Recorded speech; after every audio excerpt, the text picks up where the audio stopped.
일단 성인의 백내장을 생각을 해보면은 수정체가 이제 경화가 오고 이제 혼탁이 오는 그런 이제 노화는 대개는 이제 여러 가지 원인이 있지만 뭐 외상에 의해서 생길 수가 있어요. 눈에 이제 큰 충격을 이렇게 직접적으로 받으면 이 수정체가 이제 그 물리적 충격으로 이제 이 껍데기 피질 부분이 이렇게 하얗게 변하는 그런 외상성 백내장이 있고요.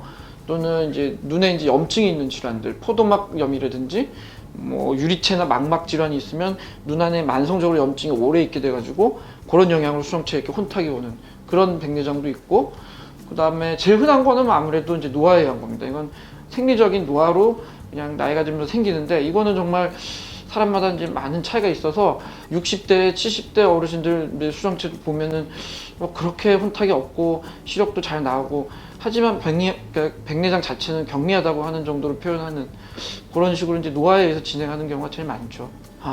백내장에 의한 증상은 가볍게는 이제 뭐 좀 이제 침침하다든지 아니면 뭐 피로하다든지 이런 증상이 있고요. 아무래도 이제 시력이 떨어지는 질환이니까 예전보다 뭐 안경을 써도 시력이 좀 안 나온다든지 이런 증상이 좀 이제 흔하게 있고, 그 외에 이제 뭐 백내장 상태가 이제 진행하면서 처음에는 이제 못 느끼던 게 낮이나 밤에 빛 번짐이 좀 심해졌다든지, 또는 밖에 이제 실외에서 좀 밝은 환경에서 동공이 좀 줄어들면 백내장에 의해서 좀 뿌연 증상이 심해집니다. 유리창에 이제 먼지나 성에가 끼면 뿌옇게 보이겠죠. 그런 증상이 예전보다 많이 심해졌다. 이런 경우에 이제 백내장의 증상으로 볼 수가 있는데, 실제로는 우리가 이제 단순한 피로나 뭐 건조증이나 뭐 알러지나 결막염 같은 이런 염증성 질환 때문에도 비슷한 증상이 생길 수가 있거든요. 그래서 사실은 이런 증상이 있을 때는 병원에서 이제 진료를 받아보고 정말 뭐 어떤 상태인지를 우선 알아보는 게 더 중요하겠습니다. 백내장의 치료라, 이거는 이제 좀 단계마다 좀 다를 수 있는데요.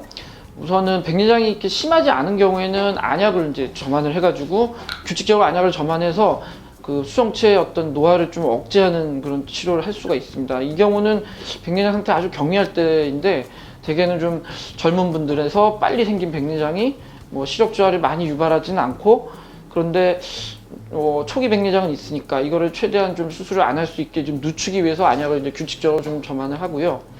또는 뭐 연세가 드셔서 뭐 60, 70대에 있는 백내장이라도 본인이 이제 최대한 뭐 수술에 대해서 좀 꺼려 하셔가지고 수술 시기를 좀 늦추기를 원하시는 경우, 그리고 뭐 60대든 70대든 검사를 해보면 백내장이 심하지 않으면 이제 안경을 썼을 때 시력 교정이 잘 될 수가 있습니다. 그런 경우는 사실 수술을 이제 서두를 필요가 없거든요. 그래서 개개인의 어떤 뭐 생각이나 어떤 수술에 대한 뭐 두려움 이런 것들은 좀 고려해서 약물 치료를 할 수도 있고요. 하지만 이제 근본적인 백내장 치료는 이제 수정체를 교체하는 수술이죠. 그래서 뭐 안경으로 교정되지 않는 정도의 시력 저하가 있다면 이거는 수술이 필요한데, 그 시기는 이제 어떤 개개인의 상태에 따라 다를 수 있습니다. 그래서 이제 안과 의사한테 진료를 좀 받고 상의를 좀 해보셔야 되겠어요.